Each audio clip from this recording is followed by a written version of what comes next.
Hey everyone, and welcome to our newest tips and tricks video, our top tips for cycling South America, part 1.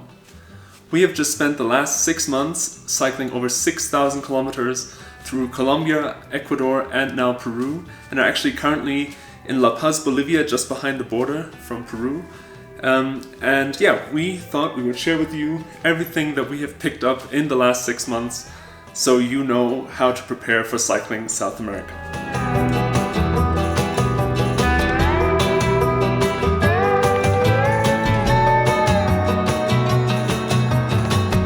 Like in the last videos, we are going to divide this video into a few topics, for example, cycling, trails, accommodation, safety, and so on.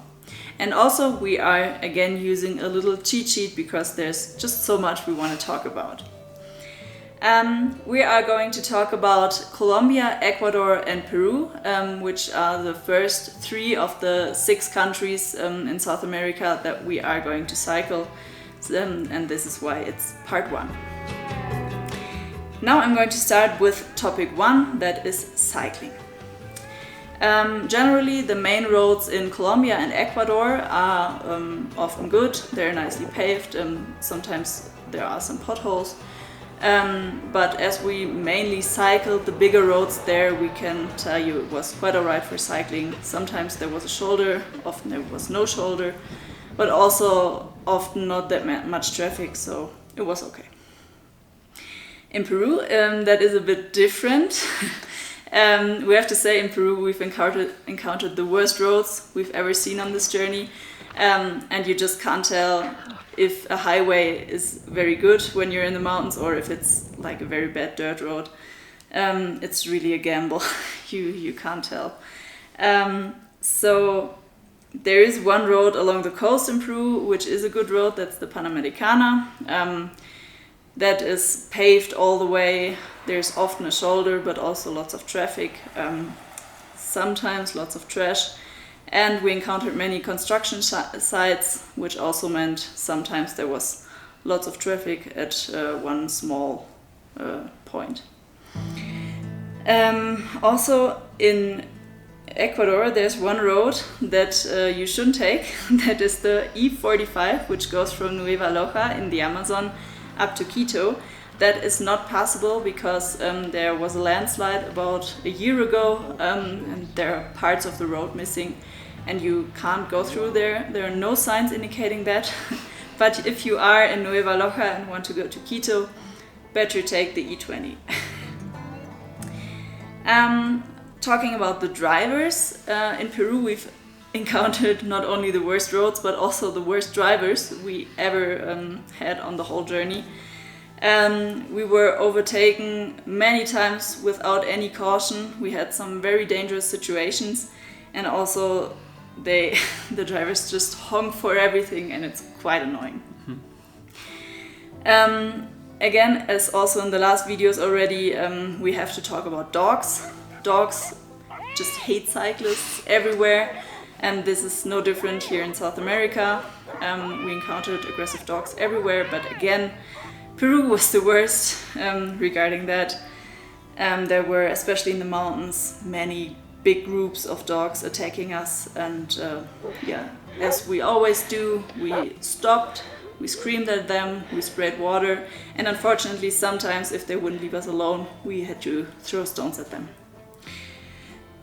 The last thing I want to talk about in this topic are the spare parts. In Colombia and Ecuador they can easily be found because in those 2 countries there is a big cycling culture. So even in small towns you would find at least one shop that has lots of small spare parts, like brake pads and everything what you need along the way. That is different in Peru. We didn't encounter a lot of bike shops, especially not in the smaller towns. Therefore, if you're going through the mountains, take everything that you need and that you can carry with you. Especially brake pads would be good because it is going a lot up and down. In Peru, you can get bike parts in Lima. There is a big bicycle market and also high-end shops. So basically everything that you might need you will find there. Also, you can find a lot in Cusco At least that's what we heard, because we didn't go there. But from what we heard, Cusco also has some bicycle shops. And as we said, we are in La Paz right now, which is in Bolivia. There are also bike shops here, but not as many as in Lima. But if you are close to the border and need something, you can probably find a lot here also. Alright, so let's continue with topic number 2, trails, or rather our favorite routes that we cycled through these countries. Going from north to south, from Colombia to Peru. In Colombia, we had two trails that we really enjoyed. The first one was taking the old highway, number 25, via La Unión. So this highway 25 kind of splits up after Popayan. Mm-hmm. And there's a west and an eastern version of this highway. The western version is the newer one, but if you cycle the eastern one over La Unión, you go down 1,000 meters into this really incredible canyon. We, at the time, called it a green Grand Canyon because it literally looks like the Grand Canyon, just very green. And yeah, this is really incredible. We have heard from a few other bicycle travelers that they've skipped this part in Colombia because apparently it's not safe. We didn't experience this at all. We were actually invited by a family to stay with them for 2 or 3 nights when we were there, so in that area. So yeah, we can only say it was really, really incredible. And yeah, one of our favorite routes in Colombia. The second one actually continues after Pasto, which you kind of reach when you cycle this Highway 25, and that is the Trampolín de la Muerte, or Adiós mi vida, which is the Colombian death road.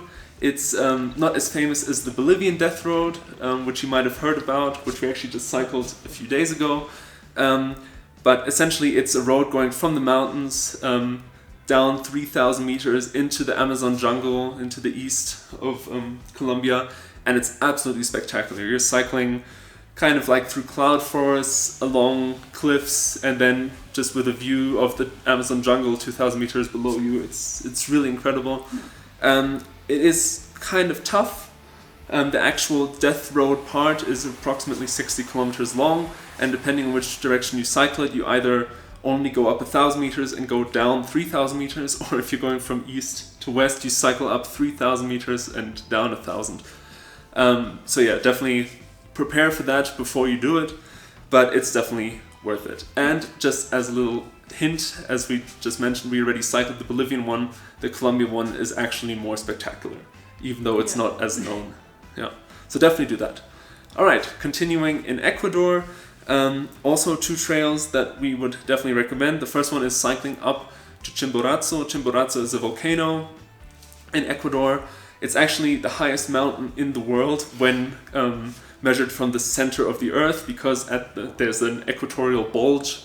The Earth is a bit fatter at the equator. That's why this mountain, which sits pretty much on the equator, is higher than Everest. And you can cycle up to the first refuge on Chimborazo at 4,800 meters, which is very challenging and also a good preparation then for Peru, where you're going to be at this altitude for a long time. And yeah, definitely worth it just for the views. Yeah. If you're lucky and you have good weather, Chimborazo looks amazing. Yeah. All right, and the second road or trail in Ecuador that we would recommend is in the very south and southeast kind of Ecuador. It's the Highway 682 going from Loja to the border with Peru to via Zumba, the town of Zumba, in the very southern part of Ecuador. And this is although it's a highway, it's partially paved, partially not paved, like so many roads. Yeah. And it's very spectacular. It's almost like the Ecuadorian death road, because at times you're also driving along cliffs and so on. And the only thing is it's very beautiful, but it's also relatively remote, so you will have less access to food and to water. So it's a good preparation for Peru for sure. But also, just keep that in mind when cycling this road. And then in Peru, well, there are many trails to talk about in Peru, not only because we spent a lot of time there, but because there are also many famous trails in Peru. We cycled several trails from the website bikepacking.com. because they, as you may know, have many trails around the world which have been pre-prepared, so to say, pre-scouted. The first one, and actually our favorite one in all of Peru, and one of our favorite trails we've ever cycled on this whole journey now, was the trail, bikepicking.com trail from Cajamarca to Caraz. Where to start? This trail is really incredible. You start off with cycling along lagoons at over 4,000 meters, and you have snow-capped mountains in the background, and then you descend pretty much 3,500 meters into a canyon where you have to cross the river several times to 500 meters above sea level. You really descend for hundreds of kilometers. Absolutely amazing, and over a very short span of time, 1.5, well, it depends how fast you go, but 1 to 2 weeks, you have so many different landscapes. It really is incredible. Then also the Cordillera Blanca, very famous mountain range in Peru, was pretty nice. There are several roads going through the Cordillera Blanca. If you take, what was the highway? Don't know, we'll put it in one. the more southern one. That is actually also paved, and you go up to the second highest tunnel in the world, the tunnel Punta Olympica, and at 4,700 something meters. So it's also very spectacular, and you're driving through these snow-capped mountains and along glaciers the whole time. So very beautiful, very impressive. Then you can also cycle the Highway 110 along the Cordillera Huayhuash, which is also a bit less famous mountain range than the Cordillera Blanca, a bit south of the Cordillera Blanca. And this one we didn't enjoy so much. The Cordillera Huayhuash is very known for hiking. It's actually one of the top 10 hikes in the world. But for cycling, we didn't like it as much because there's a lot of mining activity, and it really throws you off, unfortunately. You have all these mining trucks on the road, and I think if there's one to skip, it would be that one. But we thought we'd mention it anyway. The landscape is spectacular, no doubt. It's just the mining activity in that area kind of destroys it a bit. Unfortunately. Then the very famous Peru Great Divide Trail is interesting for sure. You have spectacular landscapes. The whole trail is something like 1,600 kilometers long. We only cycled 400 kilometers of it. Apparently the part with the most highlights, but I guess if it's 4 times as long, there's also a lot of other interesting things along that trail. It was very incredible. Most of the time you're above 4,000 or even 4,500 meters for really days and weeks on end, with very little infrastructure. So make sure you are prepared for it. The only thing we would say to that, even after the 400 kilometers, at some point the landscape did get very repetitive. So we don't feel like we missed out on anything not cycling more of it. And it was a cool experience, but I think that was good for us, especially with our heavy setups. And then actually in the south of Peru, going up from Arequipa to the Lago de Titicaca, and you can cycle the Puma Trail, Camino del Puma, and it actually does a big loop if you cycle the whole trail. We only, again, cycled part of it up from Arequipa to the Titicaca Lake, and also actually a slight variation, not taking always the exact roads that the Puma Trail takes. But this was actually probably after the trail from Cajamarca to Caraz, our second favorite trail in all of Peru, because it also had very interesting, a bit slightly different landscapes already than to the rest we saw in Peru, more desert already because it's pretty far south, and also some pretty extreme landscapes and altitudes and so on. And this kind of brings me to our last point. As you maybe already heard, we kind of also partially cycled our own trails. And in Peru, especially in Peru, but in most of South America, it doesn't really matter where you cycle. If you take a trail that's already been planned, or just cycle anywhere, you're going to have some pretty amazing views, because the mountains, the Andes, are spectacular. They really are spectacular. Tough, crazy tough, but also spectacular. And keep in mind, the roads, no matter where you are, especially in Peru, though, are going to be shitty. Most of the time, they're going to be really bad. Alright, I'm going to talk about topic number 3, climate and altitude. And that actually is one of the toughest things that will make cycling harder for you in South America. Especially the altitude, because most of the times you are above 3,000, 4,000 meters, meaning you really have to acclimatize to that. You kind of do that on the way if you're cycling from Colombia to Peru, but if you're, for example, flying in to some town to then only cycle one trail, make sure to acclimatize properly.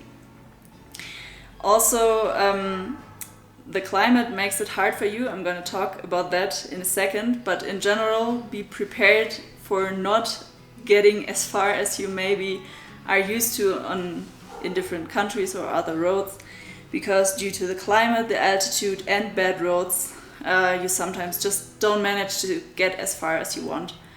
Yeah, that's what we definitely experienced. Yeah. The climate varies a lot depending on the altitude and the region. Generally, there are 3 zones: the coast, the highlands, and the jungle. At the coast, the weather is quite stable. From what we experienced, it was between 10 and 20 degrees at day and at night. And it was very windy though, the wind mostly coming from the sea.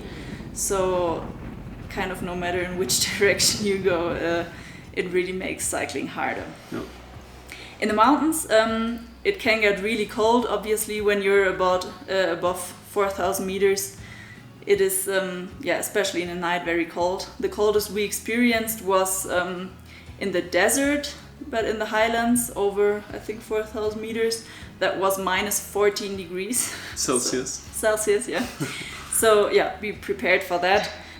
But also in the desert, when the sun comes up, it gets much warmer very fast. Then the 3rd zone, the jungle. We didn't cycle a lot there, but sometimes descended there and cycled there for a few days. Obviously, the climate there is hot and very humid, and you also get lots of heavy rain. And speaking about rain, when we came to Peru, which was in September, it was kind of almost the beginning of the rainy season. The October is the transitioning month, and then in November it officially starts, and that's what we experienced as well. So from October on, we often had thunderstorms in the afternoon, which means that sometimes your cycling day can be very short because it starts at 12 or 1 p.m. and we often build up our tent and just hid from the rain, because when you're wet and then it gets very cold and in the night everything freezes, that's just not nice. No. Yeah. All right, let's continue with the next topic, which is accommodation. In this topic, we're going to talk about camping as well as getting accommodation like motels, etc. So, first of all, wild camping. Wild camping was not so easy in Colombia, just because of the landscape, but also because of how populated it was. Of course, you can find places to camp, and we also often ask the churches and etc. if we can camp next to the church or something like that, or also in the jungle at the school, for example. And you have to be creative. But generally, it's not so easy to wild camp in Colombia. This does get a lot easier in Ecuador and Peru. In Ecuador, just because you start having more open spaces, and then in Peru, because most of the time, if you're in the highlands, at least, you have huge open spaces where you can easily find something to wild camp. The problem there is then more the wind, for example, trying to find a sheltered spot if you're on a plane. But usually there's something good to be found every night. In Ecuador and also in Peru, the only times we did have a bit of problems finding wild camping spots was in Ecuador along this highway 682 that we just talked about, in the southeast, even though it was fairly remote, because the landscape was you were often cycling on roads which were carved into the side of a mountain. The landscape was very steep, so it was actually just hard to find a flat spot, so occasionally we had to camp right next to the road, because for many, many kilometers this was the only kind of flat area we could find. And then in Peru, also if you're generally also more in the jungle area, you have a lot more agriculture, so also less space to kind of use than in the highlands. Also in Peru, on the coast, obviously the coast is pretty rough. It's desert and sand most of the time, and also not so much really apart from this Pan America, this road going, Highway 1 going along the coast.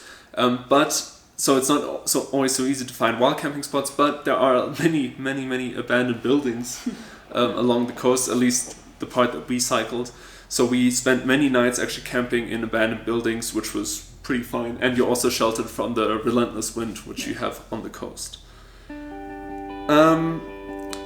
Then looking at accommodation, so in Colombia, as I mentioned, it's hard to wild camp, but the good thing is accommodation is super cheap.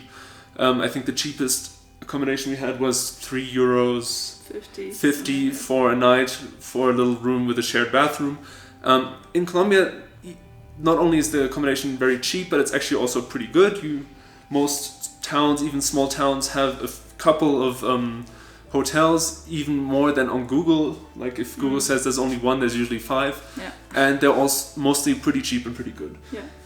I think the average price would maybe be 7 to 10 euros per night.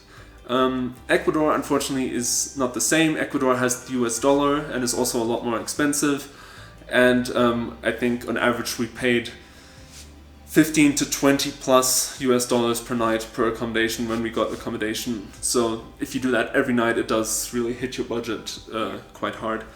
Peru is, again, if you're getting a hotel, a lot cheaper. The prices are more like Colombia, maybe a little bit more expensive. But not only do you not have as many accommodations in towns, especially if you go to small towns in the mountains, it's not always guaranteed that you will find a hotel. And if it, even on Google, if it says there is one, or an iOverlander or so on, the chances that it actually exists and is open is not very high, unfortunately. And the ones that we did find then occasionally are not very nice.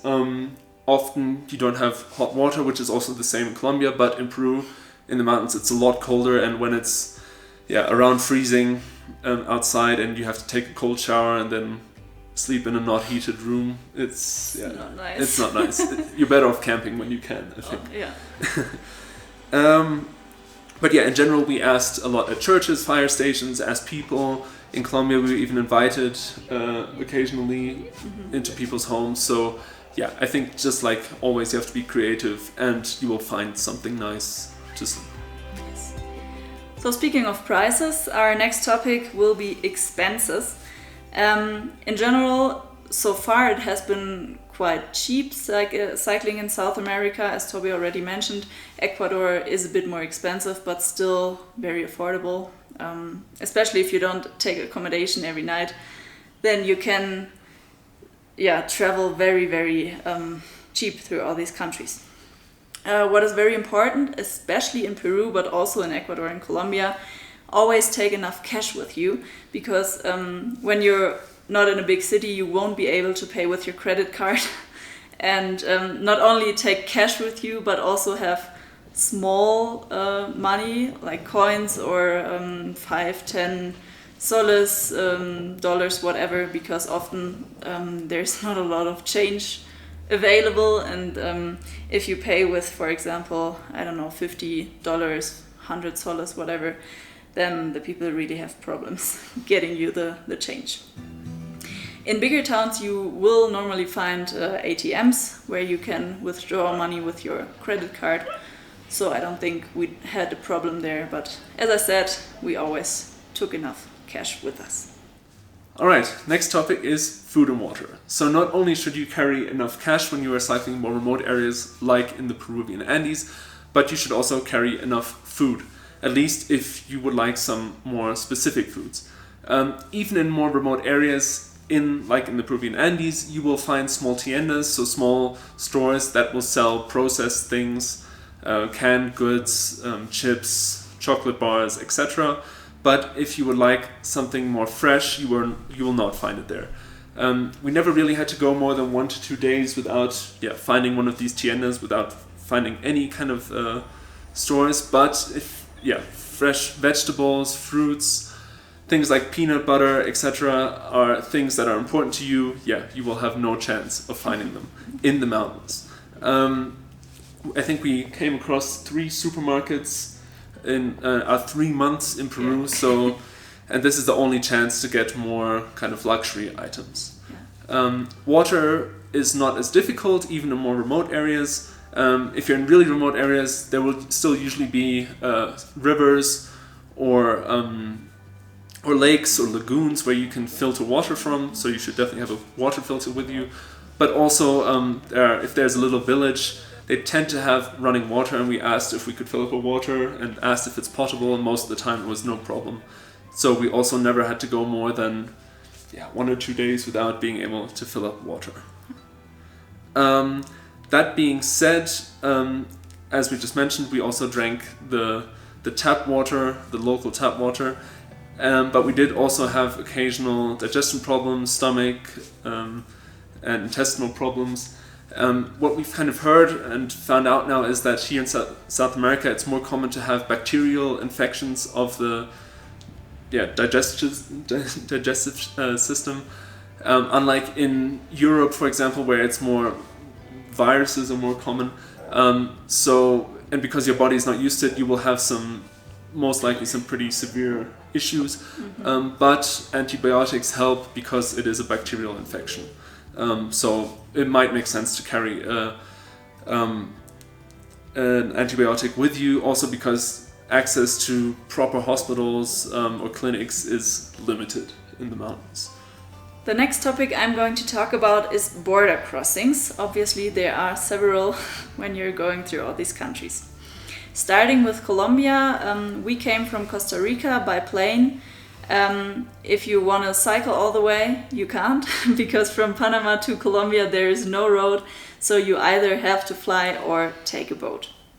As I said, we took a flight going to Bogota, and what we learned at the airport in Costa Rica was that you also have to have a flight out of the country, so out of Colombia again, otherwise they won't let you into the country, meaning you have to book a flight that you can cancel again. We kind of booked a dummy flight from Bogota to Quito, I think, which we then cancelled when we were in Bogota. So just bear that in mind. The other border crossings were all quite easy, but we also avoided the big crossings and took the smaller ones, mostly in the east, more going in the jungle. The first from Colombia to Ecuador was the border crossing Farfan. The one from Ecuador to Peru was La Balsa, and now going to Bolivia, we took the one going to Cochabamba, so along the Titicaca Lake. As I said, those border crossings were all very easy, but going from Colombia to Ecuador and also Ecuador to Peru, we still had to wait quite a long time, but not because the processing itself took so long, but just because we had to wait one time because of a power outage of 2 or 3 hours, and then one time because we had to wait for the lady who would give us the stamp, who arrived with the bus 2 hours later. So just take some time with you when you want to cross a border. The one going now from Peru to Bolivia was actually one of the easiest we encountered in all this journey. We didn't have to wait, we just got the stamp. There were no further controls or anything, so that was quite easy and very fast. With our German passports for all of these 3 countries, we got 90 days without having to apply for a visa beforehand.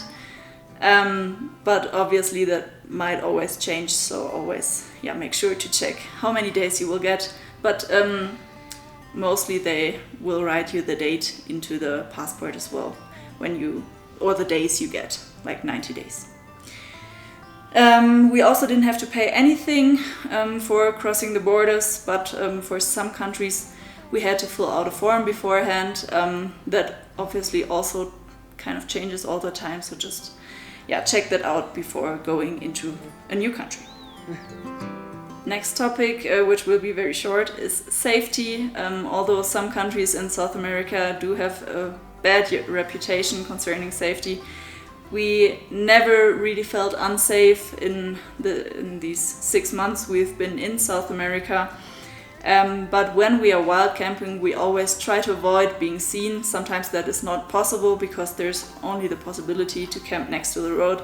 But even at these times, we still could sleep and nothing happened. So yeah, we felt safe. Alright, and the last topic we want to talk about in this video is tourism. If you've been following our journey for a while now, you know that we generally try to avoid tourist hotspots as much as possible, but nevertheless we do occasionally visit the one or other more touristy thing, and we just want to give you kind of our feedback on the things that we have done. First of all, directly after we arrived in Bogota, so in our first days in South America, we took a bus road trip to Medellin from Bogota and then up to Guatapé and the Piedra del Peñol, which is this famous kind of rock that's sticking out of this kind of lagoon scattered landscape. And Guatapé is pretty much the town next to this rock. And it was the landscape was pretty interesting, and that rock was also pretty scenic, and you could go up and you had a really nice view, but it was extremely full when we were there. Generally with many of these things it really depends also when you are there, but yeah, when we were there it was very, very full. And I think the verdict would be you could go without. It's especially if you're cycling, of course, cyclists will know this, but you experience things very differently anyway. And the landscape you would see cycling South America is much better than this specific thing, for example. So staying in Colombia, we also cycled through the Coffee Triangle and the most famous town in the Coffee Triangle, which is Salento, and the Valle del Cocora, which is a very famous valley because you have these wax palm trees growing in this valley, which are the highest palm trees in the world. And Salento is in itself actually a pretty nice city. It's pretty colorful, of course very touristy, but of course all these things we're talking about in this category are. But unfortunately when we were there it was completely overrun. I think we also had a bit of bad luck because we've seen from other travelers that it wasn't as full when they were there. So yeah, it really depends if you're kind of into this more touristy thing or not. The valley is which we cycled from as a day trip from Salento is pretty stunning. The palm trees are also very interesting. However, you don't actually need to go to this valley, which is kind of what they tell you, to see these palm trees. If you're cycling around that area anyway, you will see the palm trees. Maybe not as many, but you will still see them. So you don't have to go there to have this experience.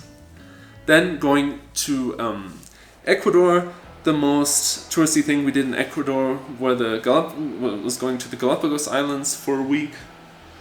And I think to sum it up, we had a mixed experience on the Galapagos Islands.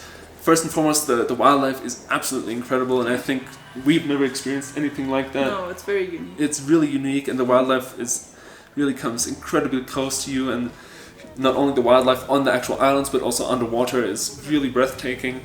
The only problem we kind of had with the Galapagos Islands is how extremely commercialized it is. For us, there's still a difference if something is touristy and if it's just extremely commercialized, and with something being super commercial being kind of one step worse for us. This is also, of course, very personal experience. And we just too often felt we were just being squeezed for every cent. Like a walking dollar bill. Like a walking dollar bill, yeah, and it kind of left us with a very bittersweet sensation. The wildlife is incredible, and I think that's how you should kind of see it, and then you have to decide if it's worth it for you to bear this other thing in mind. Then going to Peru, of course Peru has several very big touristy hotspots, first and foremost Machu Picchu. We didn't go to Machu Picchu, we also avoided the area around Cusco. So of course we can't say anything firsthand. The only thing we can say is what we've heard from other people. We've heard mixed things. Some people really loved it. Some people said it was too touristy, too commercial. It is very expensive as well, so that is another thing to bear in mind, and for us it wasn't really worth it. Especially because if I guess there's two aspects. There's the cultural and historical aspect, and then the landscape and the natural aspect of Machu Picchu. And the nature, if you've been cycling through Peru or through other South American countries, you will have seen some pretty spectacular landscapes. So I think to see the landscape, we didn't feel like we had to see it just for the landscape. And yeah, it's pretty expensive, and you might have to reserve. We've also heard from other people that they couldn't actually go because it was booked. Yeah. The Rainbow Mountain is also a famous attraction, also close to Cusco, as far as I know. And the only thing we can say to that, obviously we didn't go there either, but also from the photos, there are rainbow mountains everywhere in Peru. If you're cycling along the Peru Great Divide Trail, for example, you will have rainbow mountains everywhere just because there's so many minerals throughout the whole country that you will see similar things in just cycling around. One touristy thing, or two touristy things that we did do was we cycled past the Nazca lines close to the town of Nazca on the coast of Peru, and these were interesting for sure, and I think the historical aspect is very, very interesting when you actually read about them and then see them. But it also, of course, didn't blow us away, because in the end, you're on a highway, you go up this little tower, and you see the lines carved into the dirt next to the highway. Yeah, bearing in mind the historical aspect, I think it's very interesting, but it didn't blow us away, let's put it that way. And then we saw we went up to the more touristy place around the Lago de Titicaca, so the highest navigable lake in the world. And that was pretty nice. We stayed in Puno for a few nights. We stayed in Puno for a few nights. We did a tour to the floating islands, the Urus Islands, which was also very interesting. So definitely worth a visit, I would say. Yeah. But when you're, for example, cycling along the Titicaca Lake, it's not like you're cycling right on the lake on a beautiful promenade or something like that, a coastal road, so to say. Mm-hmm. The ride is relatively nice, but also nothing super spectacular. I think that's how we can sum up many of these things. Yeah. One thing that we would recommend, it probably doesn't really fit into this tourism category, but is to visit the mercados municipales, which are these big local markets you have in pretty much every bigger town, kind of. Also in some smaller towns. And these are, not only do you get lots of fresh fruit and vegetables and everything, kind of you can even eat at these markets. Yeah. It's just a very cool atmosphere. And some are more touristy than others, but generally they're not very touristy. And it's just a really cool atmosphere. So if you just want to see many different cool things, I think that's a cool way to experience. Yeah. Right, so this video has gotten very long now, but we hope you could take some advice from us with you, and maybe this will help you when you are planning to cycle South America. Thank you so much for watching, and don't forget to like and subscribe, and also if you want to share some of your thoughts with us, just comment below. Again, thanks for watching, and see you in the next video.